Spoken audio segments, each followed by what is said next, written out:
everyone, and welcome again to the Philly Factor. I'm your host, Paul Perrello.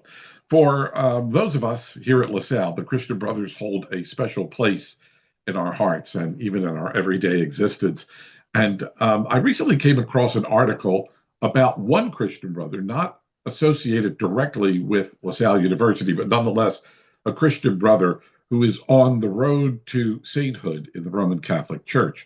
That brother is Brother James Miller, and we're going to learn about Brother Miller today on our program. Brother Miller has been beatified by Pope Francis, and as I said, is on his path to becoming a saint in the Roman Catholic Church. Here to talk to us about Brother James Miller is Brother Matthew Kotek, who is a member of the De La Salle High School Brothers community in Minneapolis, Minnesota. He serves on the Midwest District's vocations team. He's a graduate of St. Mary's University of Minnesota and has served at Christian Brothers high schools in Memphis, Tennessee, College de La Salle in Cairo, Egypt, and with the Fratelli Project in Lebanon. And Brother Matthew, I'd like to welcome you here to the program as we talk about Brother James Miller.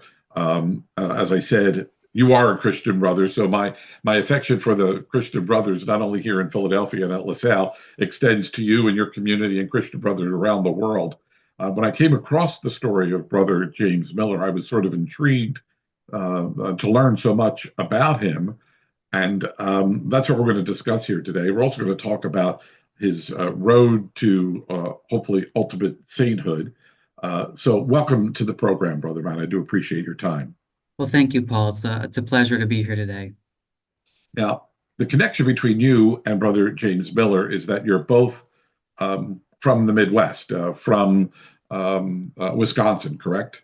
That's correct. Yes, I grew up in La Crosse, Wisconsin, and Brother James grew up just outside of Stevens Point, Wisconsin. Tell Mhm. me a little bit about the man, Brother James Miller. Who was he? He was just your common everyday man. He grew up on a dairy farm just outside of Stevens Point, Wisconsin. Very much known and loved by his local community, even as a young boy. He was very gregarious, always had someone to talk to and had things to talk about. Very much known throughout his community, and he was never necessarily known as being overly academic, but he always had a way of looking at things and finding ways to fix things that might have been broken or to look at things that could be done in a different way. And I think this was his kind of call in life was to look at things and to look at things in an extraordinary way, just an ordinary everyday things, and to do so in an extraordinary way. Yeah, his nickname it was Brother Fix It because it was not uncommon to see him um, doing work wherever he was. He was Right. doing construction, or he seemed to have this knack to fix anything physical that needed to be fixed. And yet, we could take that same description of Brother Miller, and he applied that to fixing communities, not only here in the United States, but in South America that were broken. I mean, so here he is on the surface being a guy, that was seen with a wrench in his hand many, many times, fixing, whether it was a leaky faucet or a wall that needed to be painted, but yet also working to fix those people less fortunate around the world. Absolutely. And I think, as we mourn the loss of Pope Francis, I think Brother James Miller was such a great example of the type of man that Pope Francis calls us all to be, somebody who really identifies with the people on the margins, those on the peripheries. Brother James was definitely one that put himself on the peripheries to accompany those to give them a better life and a better future. He did spend time as a Christian brother here in the United States before he is sent to South America, correct? That's correct. He did his formation in Glencoe, Missouri, and then also his bachelor's degree at St. Mary's University in Winona, Minnesota. And then he taught for a while at Cretin High School in St. Paul. Now it's Cretin-Durham High School. He taught Spanish. He's also known for having brought soccer to the Twin Cities metro area, to the Catholic schools. And as you mentioned, not only did he teach Spanish, he taught religion, but he was known for always walking around after school and fixing what needed to be done. Oftentimes, much to the chagrin to his brothers and community, he was too busy after school doing maintenance projects or being involved with the students that sometimes he was late to prayer or missed prayer. And again, he just really was that pragmatic type of person that just everybody was attracted to. Yeah. He's ultimately then sent to Guatemala, I believe, and that is where he serves his work in South America, and it's ultimately where he is martyred. He's actually working on a project on a ladder, and given the political tensions that were going on at that time, some would say, well, maybe he was at the wrong place at the wrong time, or maybe it was a lesson by the political forces there trying to send a message. But he ultimately is martyred. And so, tell us a little bit about what happened on that day when Brother Miller was killed. As you say, I mean, it's kind of a confluence of two different forces there, both being at the wrong place at the wrong time, but then also the community of brothers definitely were being watched by the government because of the work that they were doing. They were enrolling students in their school. Many of them were from the indigenous tribes there in Guatemala, in Huehuetenango, where he was serving. And when they would enroll these boys in their school, that would then exempt them from mandatory military conscription.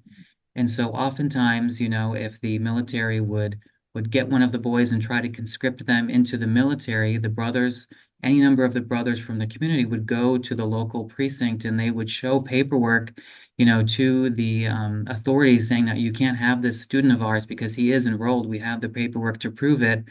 And I think over time, the military, the government there just got tired of these brothers always coming with excuses. Oh, here's another kid that we can't conscript into the army because he's enrolled at the brothers' school. And so again, I think the brothers were really just kind of being watched by the government for the activities that they were doing. And really it was just, trying to give the boys in this indigenous community a better life, giving them, a solid education, not only in the typical subjects, of reading and writing and the catechism, of course, but also to teach them agricultural skills, to give them, an opportunity to improve their lives in the agricultural community there. And so when the day of his death happened, he was, like you said, he was up on a ladder. He was repairing the wall that had needed repair just outside the school property.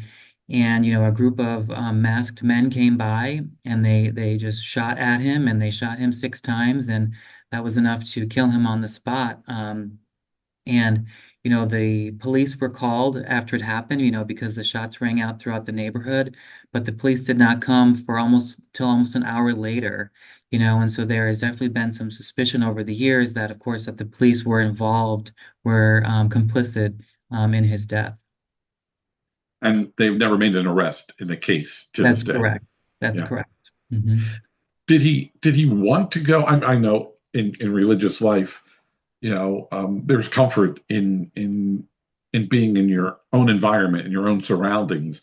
But I know many times in religious life, that comfort is something that you give up to ultimately do God's work. So when he was sent on his path that ultimately led him to Guatemala. I mean, did he want to go? Was he reluctant to go? Did he fear for his life in going there, given the political climate at the time?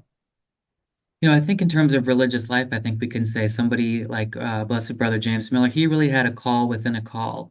He was called to be a brother, called to our communal life that all of us brothers share, but he had a special call within that call to serve the indigenous community in Central America, in Nicaragua, but then, of course, at the end of his life in Guatemala.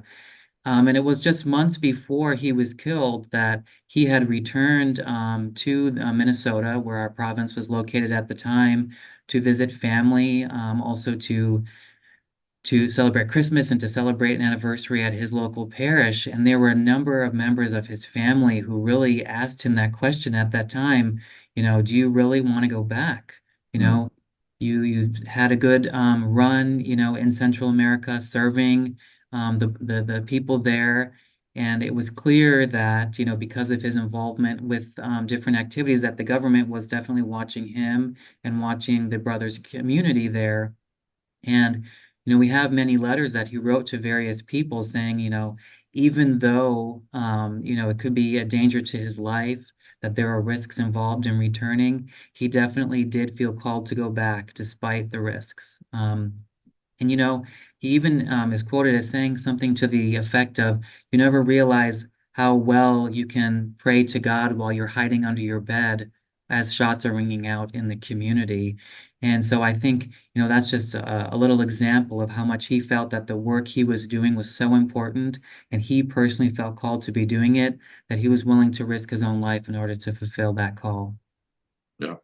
Brother Miller died on February 13th, 1982, at the age of 37. Relatively young man to die in doing God's work. He was beatified on December 7th, 2019.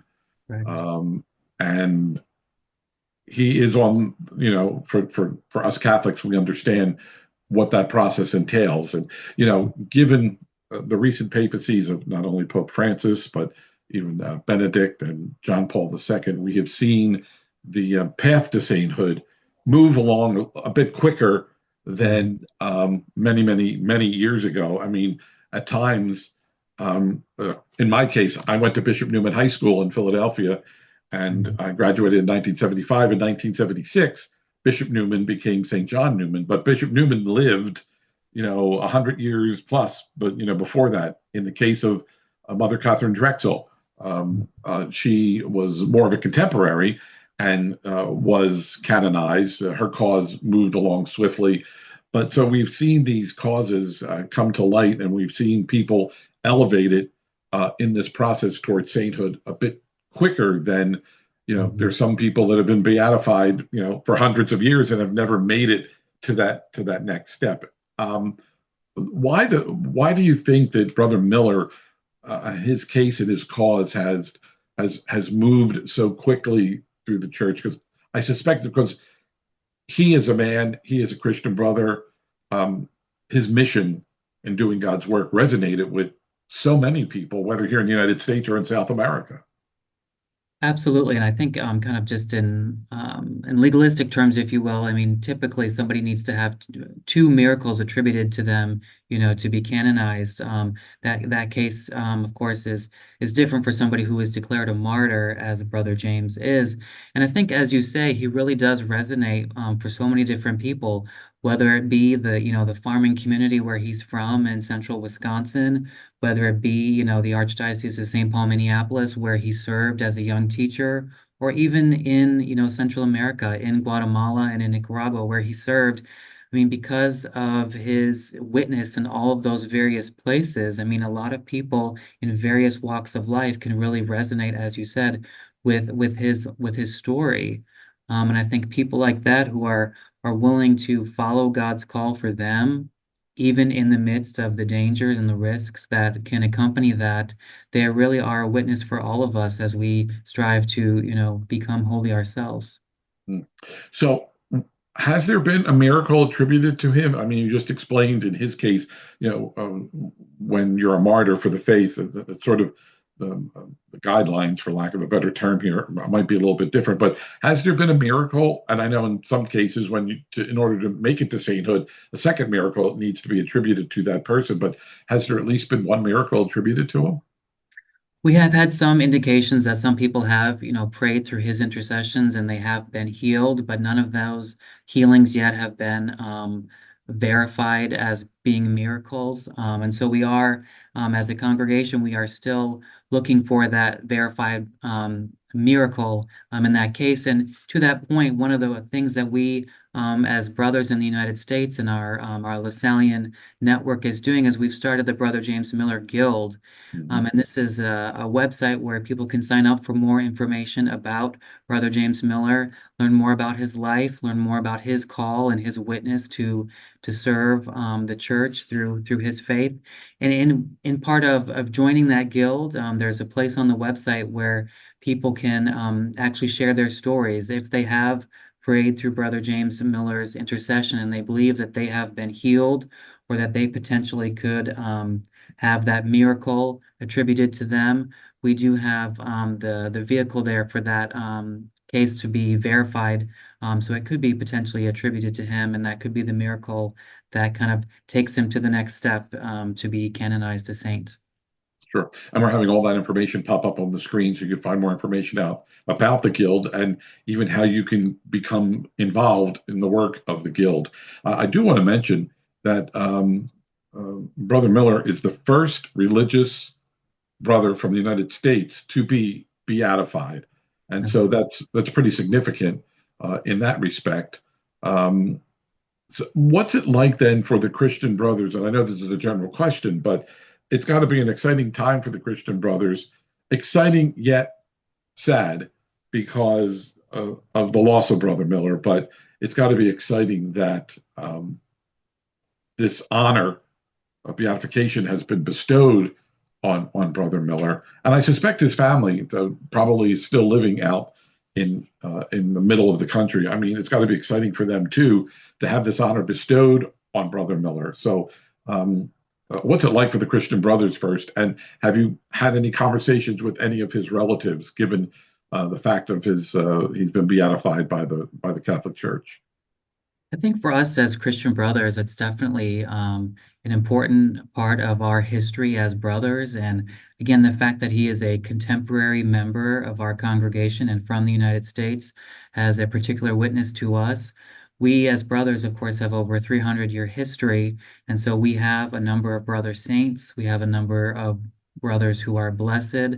But most of those are from France or from the Francophone world, or they were perhaps martyred during the Spanish Civil War, which is almost, 100 years ago now. So for us to have someone who's a bit more contemporary, somebody that was alive during the lifetimes of many of our brothers, still living in the province, is definitely very significant.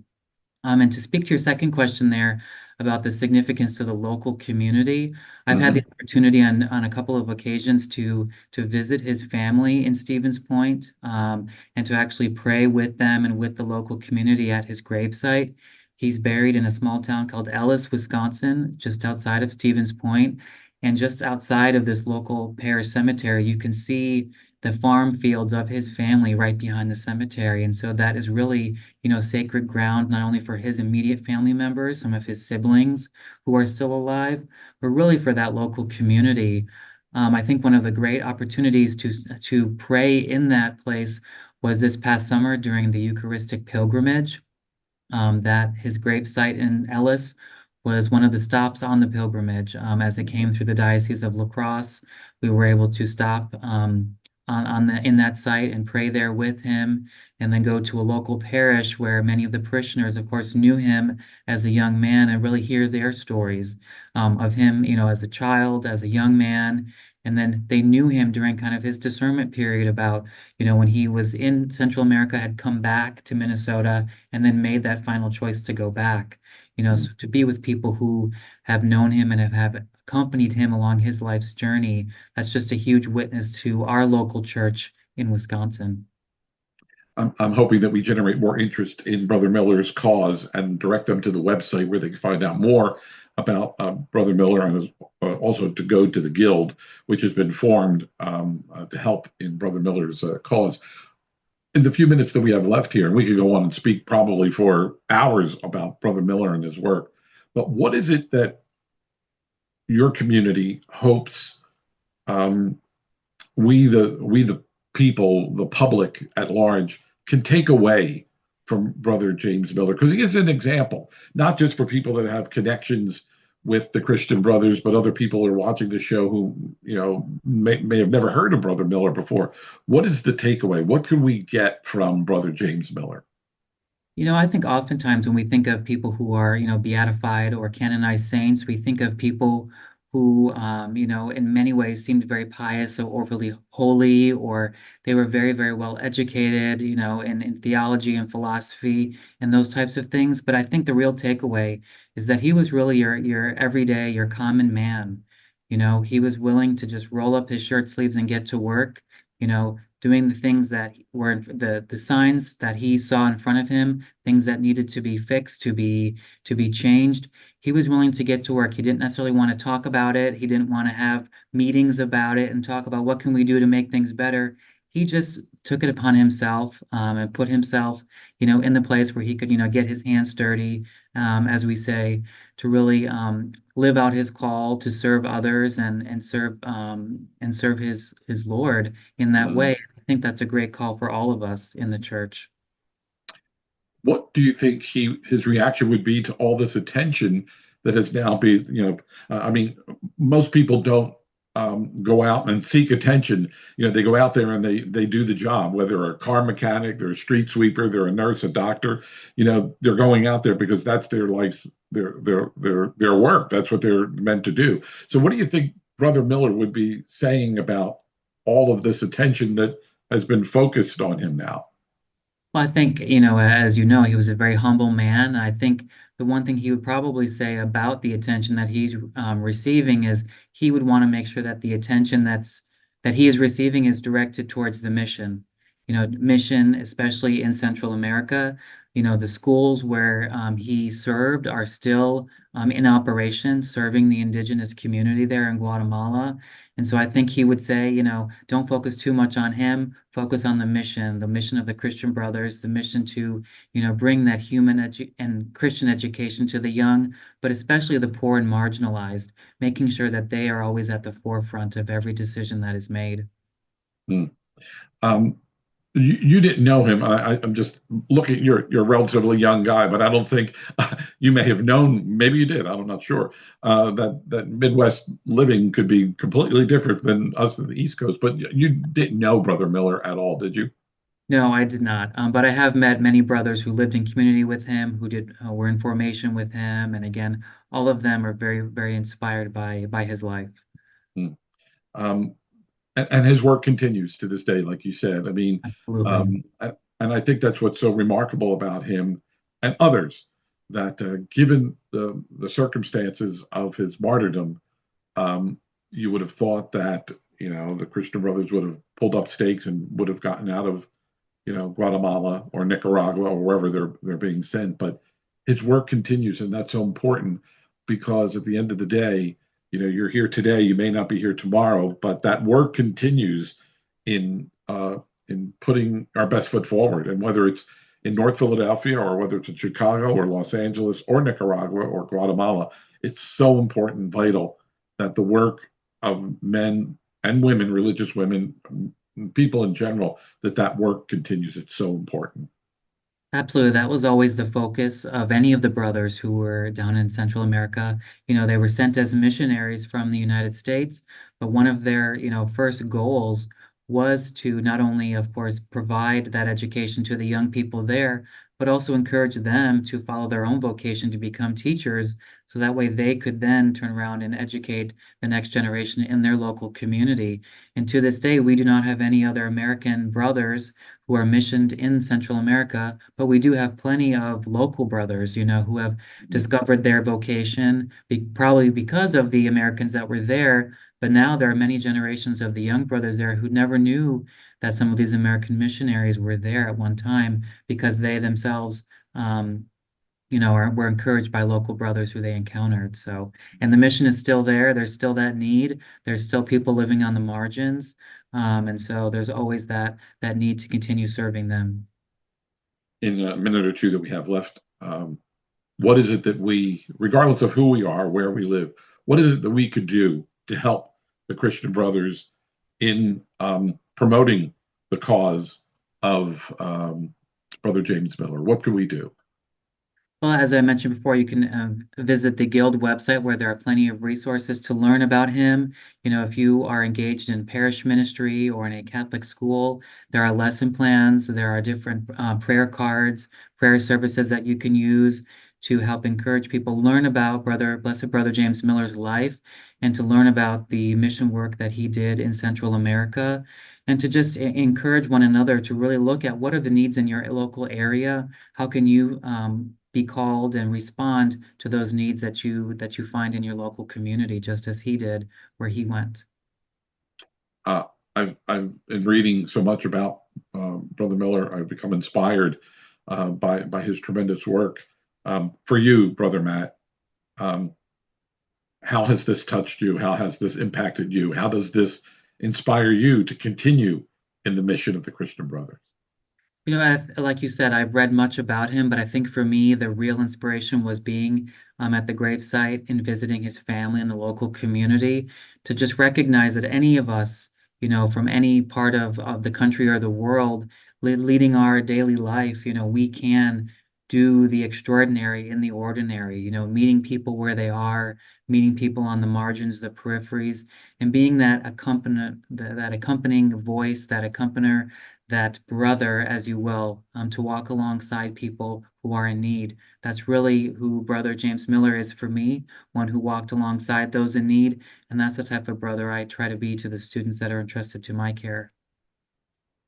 A wonderful job, Brother Matt. I can't thank you enough for shedding your personal reflections and the work of the Christian Brothers and of the Guild in promoting the cause of Brother James Miller. And I wish you well, continued success, all the best. And hopefully, the next time that we sit down and have this conversation, we'll be talking about um, Saint Brother James Miller. Let's hope so. Absolutely. Thank you, Paul. It was a pleasure to talk with you this afternoon. Same here, Brother Matt. Thanks for being with us. Until the next time, ladies and gentlemen, my name is Paul Perrello. Thanks so much for being with us. We'll catch you the next time around here on the Philly Factor. Have a great day.